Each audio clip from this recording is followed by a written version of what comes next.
Hello मेरे प्यारे बच्चों, कैसे हैं आप सभी। आशा करता हूँ सभी फिट होंगे।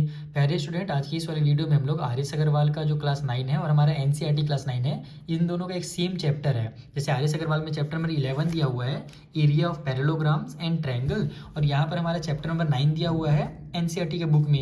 ये भी हमारा सेम टू सेम दोनों चैप्टर है। अब ये जो चैप्टर है ना, इसमें कुछ नई चीज़ें भी आपको सीखने को मिलेंगी और कुछ जो पहले आपने पढ़ा है, area of rhombus, area of ट्राइपीजियम, ये सब चीज़ें भी यहाँ पर दी हुई है। खास करके हमारे जो आर एस अग्रवाल में है ना, बहुत ज़्यादा एक्स्ट्रा क्वेश्चन भर भर के दिया हुआ है। एनसीईआरटी में तो कुछ हिसाब से हमेशा की तरह क्वेश्चन है। तो अब इसमें क्या है कि जो नए चीज़ें हैं जिसके बारे में आपने पहले क्लास 8 में नहीं पढ़ा है, तो मैंने सोचा कि क्यों ना एक छोटा सा इंट्रोडक्शन बना देता हूँ और दोनों ही चैप्टर हमारे यहाँ पर कंप्लीट हो जाएंगे। अभी मैं इसके बाद, जैसे ये इंट्रोडक्शन वाला पार्ट है, इसके बाद मैं आर एस अग्रवाल के जितने भी क्वेश्चन है ना, उनका वीडियो पहले बनाऊंगा और उसके बाद फिर मैं एनसीईआरटी के वीडियोस बना दूंगा। और ये जो इंट्रोडक्शन वीडियो है आपका दोनों में काम आ जाएगा, आर एस अग्रवाल में भी और एनसीईआरटी में भी। ठीक है, तो वो चीज़ें क्या है, आइए मैं आपको जल्दी से कॉपी में समझा देता हूँ। यहाँ पर जो है ना, मेन जो नया आया हुआ है वो 3 थ्योरम आया हुआ है। ये तीनों थ्योरम के बारे में अगर आपने अच्छे से जान लिया तो आपका कॉन्सेप्ट जो है ना इस चैप्टर का अच्छे से क्लियर हो जाएगा। ठीक है, यहाँ पर मैंने थ्योरम नंबर 1 नाम दिया है, हो सकता है एनसीईआरटी की, ये मैंने आर एस अग्रवाल की बुक से नाम दिया है इसका। एनसीईआरटी में ये 9.1 करके दिया हुआ आपको है ना, या फिर 9.2 इस टाइप से आपको दिया हुआ रहेगा। ठीक है, तो यहाँ पर सबसे पहले आपको ये समझना पड़ेगा कि सेम बेस और सेम पैरेलल लाइन क्या होते हैं। ठीक है, तो जैसे मैं एकदम नॉर्मली आपको यहाँ पर पहले रफली समझाता हूँ। जैसे मान लो मैंने 2 पैरेलल लाइंस ड्रॉ किए। ठीक है, अब क्या है कि इसका मैं बेस जो है सेम रखता हूँ। जैसे यहाँ से यहाँ तक की मान लो दूरी 1 सेंटीमीटर है, तो ये जो होगा मेरा बेस जो होगा वो सेम हो जाएगा। अब मैं इस बेस का यूज़ करके 2 फिगर बनाता हूँ। जैसे मान लो मैं एक ट्रायंगल बना देता हूँ यहाँ पर ऐसे, इस तरीके से। ये जो ट्रायंगल है ये इस वाले, ये और ये पैरेलल लाइन के बीच में है। अब मैं क्या करता हूँ, यहाँ से यहाँ तक जो मेरा लाइन था ना, जैसे मान लो इसका नाम मैं ए बी दे देता हूँ ताकि आपको अच्छे समझ में आ जाए। तो मैं ए बी का यूज़ करके एक मैं पैरेललोग्राम बना लेता हूँ। जैसे मैं यहाँ से इसको ऐसे ले जाऊँगा और इसको ऐसे ले जाऊँगा, तो यहाँ से मेरा जो इस तरीके से फिगर दिख रहा है आपको, ये एक पैरेललोग्राम दिख रहा है। तो यही होता है सेम बेस का यूज़ करते हुए 2 पैरेलल लाइन्स के बीच के फिगर्स। ठीक है, अब इसी चीज़ से आपको रिलेट करके यहाँ पर थ्योरम दिए हुए हैं। अभी इसको आप डिटेल में यहाँ पर समझोगे। जैसे थ्योरम नंबर 1 है, ये यहाँ पर हमसे बोल रहा कि parallelogram on the same base and between the same parallels are equal in area. यानी कि अगर हमारे पास 2 पैरेलल लाइन्स हैं, मैं 2 पैरेलल लाइन बना लेता हूँ, इसमें अगर हमारे पास जो बेस है, ठीक है, वो क्या है, सेम है। जैसे कि मान लो यहाँ से लेकर के यहाँ तक मैं बेस मान लेता हूँ, तो इस बेस का यूज़ करके जो पैरेललोग्राम्स बनेंगे, ठीक है, इन दोनों पैरेलल लाइन के बीच में, जैसे एक मैं पैरेललोग्राम बना लेता हूँ इस तरीके से, ये हो गया और ये हो गया। ठीक है, दूसरा मैं पैरेललोग्राम जो बनाता हूँ इसी का यूज़ करूँगा, बेस हमारा यही रहेगा, मैं इसको दूसरी तरफ बना सकता हूँ। या फिर जैसे आपके बुक में दिया हुआ है ना, आपके बुक में ज़्यादातर ऐसे दिया हुआ, देखो इस तरीके से फिगर बनाया गया है, फिर इसी को थोड़ा सा आगे बढ़ा करके ऐसे और ऐसे कर दिया गया। इसी टाइप से रिलेटेड एक फिगर है, मेरे ध्यान से उतर जा रहा है कैसा है। यानी कहने का मतलब है कि बेस जो हमारा ये सेम यूज़ होगा। अब मैं जैसे इधर बनाता हूँ, एक लाइन मैं ऐसे ड्रॉ कर देता हूँ और दूसरा मैं ऐसे ड्रॉ कर देता हूँ, ये पैरेलल लाइन को थोड़ा सा आगे बढ़ा देता हूँ। ठीक है, तो जैसे मेरा ये मान लो ए, और जैसे ये वाला पॉइंट का नाम मैं दे देता हूँ ए और बी दे दिया, तो मेरा जो बेस होगा दोनों में ए बी हो जाएगा। ये जो ऊपर मेरा पॉइंट है ये सी हो गया और ये डी हो गया। तो ए बी सी डी का जो एरिया होगा, area of A B C D, ठीक है, ये क्या होगा, इक्वल होगा, ये वाला पॉइंट का नाम मान लो मैं ई दे देता हूँ और इस वाले पॉइंट का नाम मैं एफ दे देता हूँ। तो इसका जो एरिया निकलेगा ए बी ई एफ या फिर ए बी एफ ई, तो ये दोनों आपस में इक्वल होंगे, area of A B F E. ठीक है, अब इक्वल क्यों होंगे वो भी आपको समझने वाली चीज़ है, क्योंकि देखो यहाँ पर हमारा जो बेस है दोनों का वो सेम है। यानी कि मान लो अगर ये बेस का लेंथ अगर मान लो 4 सेंटीमीटर फॉर एग्जांपल, ठीक है, तो हम लोग क्या जानते हैं कि पैरेललोग्राम जो होता है उसका एरिया का फॉर्मूला क्या होता है, बेस इंटू हाइट होता है। तो अगर ये जो मेरा ए बी सी डी है, इसका बेस अगर 4 सेंटीमीटर है तो इसका भी बेस 4 सेंटीमीटर होगा, क्योंकि सेम बेस है दोनों का, तो बेस दोनों का सेम आ गया। अब हाइट जो है, तो हाइट किसको बोलते हैं, हाइट बोलते हैं वो वाली लाइन जो इन दोनों के एकदम बीचों बीच में 90 डिग्री का एंगल बनाते हुए सीधा जाती है। जैसे मान लो मेरा जो ए बी सी डी जो है, इसमें जो हाइट होगा वो कैसा बनेगा, इस तरीके से बनेगा, इस वाले पॉइंट से एकदम सीधा लाइन बनाऊंगा 90 डिग्री का एंगल बनाते हुए, तो यही मेरी हाइट कहलाएगी। उसी तरीके से अगर मैं ए बी एफ ई का अगर मैं क्या करूँ, अगर एरिया निकालना, तो अगर इसका मुझे हाइट लेना रहेगा तो मैं क्या करूँगा, इस वाले पॉइंट से एकदम सीधा लाइन बनाऊंगा, यानी कि 90 डिग्री का एंगल बनाते हुए जो सीधा लाइन आता है ना ऊपर से नीचे तक किसी भी फिगर में, वही उसका हाइट कहलाता है, चाहे वो ट्रायंगल हो चाहे वो पैरेललोग्राम हो। ठीक है, तो दोनों कंडीशन में आप देखोगे कि इसका वाला भी हाइट और इसका भी हाइट दोनों सेम है, क्योंकि दोनों जो है सेम पैरेलल के बीच में आ रहे हैं। ये और ये पैरेलल के बीच की दूरी अगर मान लो 4 सेंटी या 5 सेंटीमीटर है, तो इस वाले ट्रायंगल क्या बोलते हैं पैरेललोग्राम की भी जो हाइट होगी वो भी 5 सेंटीमीटर होगी, और इधर वाला जो हमारा पैरेललोग्राम है इसका भी जो हाइट होगा वो 5 सेंटीमीटर ही होगा, क्योंकि दोनों का जो हाइट है वो सेम टू सेम आ रहा है। अब आपको अच्छे समझ में आ रहा होगा कि बेस दोनों का इक्वल हो गया और हाइट भी दोनों का सेम आएगा, क्योंकि दोनों एकदम same to same parallel line के बीच में फंसे हुए हैं। ठीक है, तो बेस और हाइट सेम होने की वजह से दोनों का एरिया जो होता है वो इक्वल होता है। तो ये वाला एक थ्योरम नया था, आई आपको एकदम क्लियर हो गया होगा।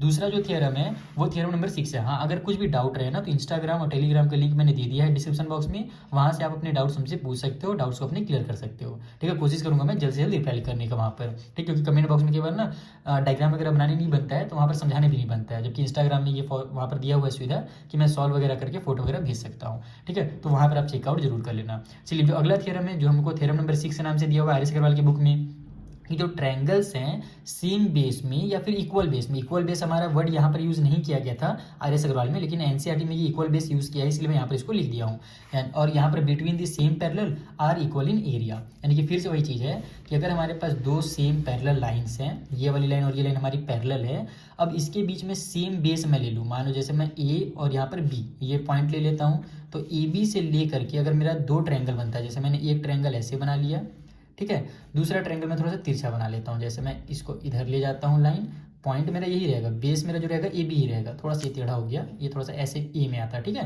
कोई बात नहीं, चलिएगा, बस आपको समझ में आना चाहिए। तो यहाँ पर मेरा ए बी से ये वाला मान लो मेरा सी पॉइंट है और ये मेरा डी पॉइंट है, तो ए बी सी का जो एरिया होगा और ए बी डी का जो एरिया होगा वो भी आपस में क्या होगा, इक्वल होगा, क्योंकि इसका भी एरिया निकालने के लिए फॉर्मूला क्या लगता है, हाफ ऑफ, है ना, half into base into height, यही फॉर्मूला रहता है। तो यहाँ पर भी देखो दोनों का जो बेस है ए बी है, इन दोनों ट्रायंगल का बेस, और इनकी भी जो हाइट होगी वो भी क्या होगी, इन दोनों पैरेलल लाइन के बीच की दूरी होगी। अगर मैं इसका हाइट निकालूंगा तो भी ऐसे लाइन बनाना पड़ेगा, इसका हाइट निकालूंगा तो भी ऐसे लाइन एकदम सीधा 90 डिग्री का बनाना पड़ेगा, तो दोनों कंडीशन में हाइट भी दोनों का सेम आएगा। तो अगर कभी भी सेम बेस के साथ दो ट्रायंगल सेम पैरेलल लाइंस के अंदर में है तो उनका जो एरिया होगा वो भी इक्वल होगा। दूसरा चीज दिया हुआ था कि अगर सेम बेस ना भी हो लेकिन अगर इक्वल बेस भी हो, यहाँ पर देखो इक्वल वर्ड यूज हुआ है ना, तो अगर इक्वल बेस भी हो तो भी उनका एरिया सेम होगा। अब ऐसा क्यों, तो देखो अभी हम लोग को ये तो पता है, जैसे कि मैं एक और पैरेलल लाइन बना लेता हूँ, कहाँ पर बना लूँ, यहाँ पर बना लेता हूँ। ठीक है, ताकि आपको एकदम अच्छे से साफ सुथरा समझ में आए। यहाँ पर मैं ट्रायंगल बनाता हूँ, इसकी जो बेस है यहाँ से मान लो ए बी है इसका बेस, और इसका जो लेंथ है वो 2 सेंटीमीटर है। इससे मैंने एक ट्रायंगल बना दिया कुछ इस तरीके से। ठीक है, ओहो मेरा पेन तो, चलो यहाँ तक पॉइंट मान लेता हूँ, यहाँ पर है, ये वाला पॉइंट को भूल जाओ, ये वाला पॉइंट ले लो, यहाँ से लेकर के यहाँ तक हमारा 2 सेंटीमीटर है। अब मैं दूसरा ट्रायंगल बनाता हूँ जिसका जो बेस होगा सेम तो नहीं रहेगा लेकिन इक्वल रहेगा। अगर यहाँ से यहाँ तक 2 है तो दूसरा वाला जो ट्रायंगल है ना, जैसे मैं इधर एक लाइन थोड़ा बड़ा कर लेता हूँ, ये देखो यहाँ से लेकर के इसका नाम मैं ई और एफ दे देता हूँ, ई और एफ, इसकी भी जो लेंथ है वो 2 सेंटीमीटर है। अब इसमें थोड़ा सा दूसरा टाइप से फिगर बनाता हूँ, सेम टू सेम फिगर भी नहीं रहेगा, ये मैंने इधर ले गया और इसको फिर मैं ले आकर के यहाँ पर मिला दिया, तो भी इन दोनों का जो एरिया होगा वो सेम होगा। बोलोगे सर ऐसा क्यों, तो ये भी एकदम सिंपल है। देखो दोनों का जो बेस है उसका लेंथ सेम टू सेम है, यहाँ पर भी 2 सेंटीमीटर, यहाँ भी 2 सेंटीमीटर, तो फॉर्मूला तो हमारा 1/2 इंटू बेस इंटू हाइट ही लगने वाला है। तो बेस दोनों का सेम आ जाएगा, तो दोनों की जगह पर हम लोग 2 लिखेंगे, और हाइट भी जो होगा दोनों का सेम होगा। हम लोग जानते हैं क्या है कि जो हाइट होता है वो दोनों पैरेलल लाइंस के बीच की जो डिस्टेंस होती है एकदम सीधी डिस्टेंस 90 डिग्री के एंगल वाली, उसी को हाइट बोलते हैं। तो यहाँ से यहाँ तक अगर आप हाइट निकालो 90 डिग्री का बना करके, इसमें आप लोग को 90 डिग्री का एंगल खुद ही दिख रहा होगा ये, तो ये वाली, तो ये दोनों लाइन अगर आप देखोगे दोनों की हाइट, तो दोनों आपस में इक्वल ही आएंगे। इसीलिए अगर दो ट्रायंगल्स हैं जिनका अगर बेस सेम है और दोनों सेम पैरेलल लाइन के बीच में है ना, या फिर बेस सेम भी नहीं है, अगर इक्वल है और दोनों सेम पैरेलल लाइन के बीच में है, तो दोनों का जो एरिया होगा वो आपस में इक्वल होगा। ये दूसरा थ्योरम पढ़ लिया आपने, आई होप ये मेरे हिसाब से 9.2 या फिर इसी टाइप से कुछ दिया हुआ था आपके एनसीईआरटी के बुक में। अब इसी का एक उल्टा भी थ्योरम दिया हुआ था, उसको मैंने लिखा नहीं यहाँ पर टाइम आपको बचाने के लिए। उसमें ये बोला गया था कि अगर किसी भी हमारे ट्रायंगल के बेस सेम है ना, या फिर बेस आपस में इक्वल है, बेस अगर सेम है और बेस अगर आपस में इक्वल है और दोनों का अगर एरिया बराबर है, तो इसका मतलब ये हुआ कि दोनों पैरेलल लाइन के बीच में आएंगे, यानी सेम पैरेलल लाइन के बीच में आएंगे। इस टाइप से घुमा करके दिया हुआ था, जैसे यहाँ पर ये बोला गया है ना कि पैरेलल लाइन के बीच में है और बेस जो है वो सेम है, तो उस कंडीशन में एरिया सेम होगा, ऐसे बोल रहा है। और उस दूसरे वाले कंडीशन में आपसे बोला गया है कि एरिया सेम होगा और बेस हमारा या तो इक्वल होगा या तो सेम होगा, तो उसका मतलब ये हुआ कि वो दोनों आपस में पैरेलल लाइन के बीच में ही आने वाले हैं। यानी एक में हमको एरिया दिया हुआ है कि एरिया इक्वल होगा, और दूसरा वाला थ्योरम में दिया हुआ था कि दोनों सेम पैरेलल लाइन के बीच में आएंगे, और कुछ अलग नहीं है, इसलिए मैंने हाइपोटेन्यूस वाले थ्योरम यहाँ पे नहीं लिखा, दोनों एक दूसरे के इनवर्स कर सकते हो आप लोग, ठीक है, जैसे मिड पॉइंट थ्योरम के इनवर्स होता है ना, वैसे वाला, ठीक। तो ये दो आपने समझ लिया। अब तीसरा जो थ्योरम है, चलिए उसे भी समझ लेते हैं जल्दी से। देखो जो हमारे थर्ड थ्योरम है, यानी कि थ्योरम नंबर जो 8 हमें दिया हुआ है बुक में आर एस अग्रवाल के, ये एकदम सिंपल सा थ्योरम है, इसका भी बेसिक कॉन्सेप्ट आपको समझ में आ जाएगा। इसमें बोल रहा है कि अगर एक ट्रायंगल एंड पैरेललोग्राम, यहाँ पर मैंने पैरेललोग्राम को शॉर्टकट में लिखा है, are on the same base, उनका बेस जो होगा वो अगर सेम होगा, and between the same parallels, और अगर वो दोनों सेम पैरेलल लाइन के बीच में होंगे, तो जो एरिया होगा ट्रायंगल का ना, वो इक्वल होगा half the area of the parallelogram के। यानी पैरेललोग्राम का एरिया अगर 10 सेंटीमीटर होगा, तो ट्रायंगल का एरिया 5 सेंटीमीटर होगा, हाफ हो जाएगा, ठीक है, सेंटीमीटर का स्क्वायर, क्योंकि एरिया कभी भी स्क्वायर यूनिट में निकलता है। ये सब छोटी छोटी चीज़ें कई बार बच्चे नोटिस कर लेते हैं और फिर नीचे चिढ़ाते हैं कमेंट बॉक्स में, तो वो गलत बात है। चलो यहाँ पर हम लोग, मैं आपको समझाता हूँ ये रवि थ्योरम जल्दी से। मैं दो पैरेलल लाइन बना लेता हूँ, इनका जो बेस है वो मैं सेम ले लेता हूँ, जैसे यहाँ से लेकर के यहाँ तक ए बी मैंने सेम ले लिया, ये मान लो यहाँ से 3 सेंटीमीटर का है, ठीक है, 3 सेंटीमीटर। तो अब मैं क्या करता हूँ, इसमें से पहले तो एक ट्रायंगल बनाता हूँ, क्योंकि हमसे पहले ट्रायंगल बोला है, एक ट्रायंगल और एक पैरेललोग्राम दोनों बोला है, जिसका सेम बेस होगा और दोनों सेम पैरेलल लाइन के बीच में आएंगे। तो पहले मैं एक ट्रायंगल बनाता हूँ, ये मैंने बना लिया एक ट्रायंगल, सीधा आ जाना भाई, इधर पॉइंट में चला जाना, चल थोड़ा सा फिर भी ऐसे ही रह गया, कोई बात नहीं। तो ये मेरा एक ट्रायंगल बन गया। अब मैं क्या करता हूँ, इसी बेस का ए बी का ही यूज़ करके एक मैं पैरेललोग्राम बना लेता हूँ। तो उसके लिए मैं क्या करूँगा, थोड़ा सा इसको मैं लाइन को तिरछा कर देता हूँ, ऐसे ले जाता हूँ, इस पैरेलल लाइन को थोड़ा सा बढ़ा देता हूँ, और इसको भी ऐसे ले जाता हूँ। तो यहाँ पर मेरा, जैसे इसको मैं सी दे दिया नाम, तो मेरा ट्रायंगल क्या बन गया, ट्रायंगल ए बी सी बन गया। और इधर जो है मेरा ए बी, इसका नाम मैं ई और एफ दे देता हूँ। तो मेरा जो पैरेललोग्राम होगा उसका नाम हो जाएगा पैरेललोग्राम, ऐसे पैरेललोग्राम ऐसे लिखते हैं, parallelogram A B E F, okay.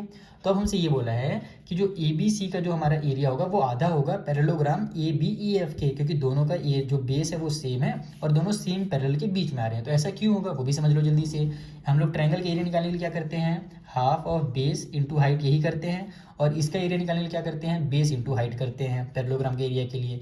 तो दोनों का जो देखो, जो बेस है दोनों का सेम है, 3 सेंटीमीटर 3 सेंटीमीटर है। फॉर एग्जांपल मैं आपको समझा देता हूँ, जैसे कि मान लो इनका बेस दोनों का 3 सेंटीमीटर है, और ये जो दोनों हाइट है ना दोनों की, वो मान लो 4 सेंटीमीटर है। यानी कि अगर मैं इसका हाइट निकालूँ, तो हाइट के लिए मैं क्या करूँगा, इसके बीच में हम सीधी लाइन बनाऊंगा ऐसे, जो इस पॉइंट से एकदम ऊपर जाए, तो मुझे ए बी ई एफ का हाइट मिल जाएगा। तो वो मान लो मेरा 4 सेंटीमीटर का है। उस तरीके से ट्रायंगल का अगर मुझे हाइट निकालना है, तो मैं सी से ऐसे एकदम सीधा लाइन बनाऊंगा 90 डिग्री का एंगल बनाते हुए। तो ये भी देखो, यहाँ से यहाँ तक और यहाँ से यहाँ तक दोनों सेम ही आएगा, क्योंकि दोनों सेम पैरेलल लाइन के बीच में है, तो दोनों का हाइट सेम हो जाएगा। तो दोनों का हाइट को मैं मान लूँ मैं 4 सेंटीमीटर है, ठीक है, फॉर एग्जाम्पल के लिए ले रहा हूँ। तो अगर मैं एरिया इसका निकालूँ ए बी एफ का, सॉरी ए बी सी का, तो 1/2 मल्टीप्लाई 3 हो जाएगा, मल्टीप्लाई 4 हो जाएगा। और इधर बेस इंटू हाइट है, तो बेस हमारे पास 3 है और हाइट इसका भी 4 है। तो अगर आप इसको सॉल्व करोगे, देखो ये हमारा 3 4 हो जाएगा 12, 12 को हम लोग 2 से डिवाइड देंगे तो आ जाएगा हमारा 6, और इधर हमारे पास 3 4 हो जाएगा 12।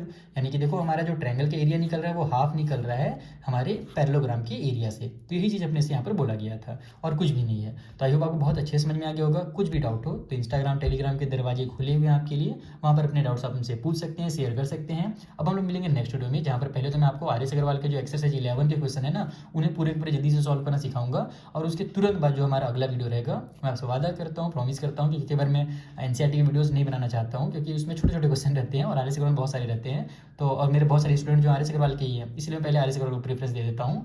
लेकिन मैं पक्का वादा करता हूँ कि इसके बाद में अगला जो हमारा वीडियो रहेगा वो एनसीईआरटी के चैप्टर नंबर 9 के ऊपर रहेगा, ठीक है, क्योंकि दोनों हमारे सेम चैप्टर हैं। अब मिलते हैं हम लोग नेक्स्ट वीडियो में, तब तक के लिए थैंक यू फॉर वॉचिंग।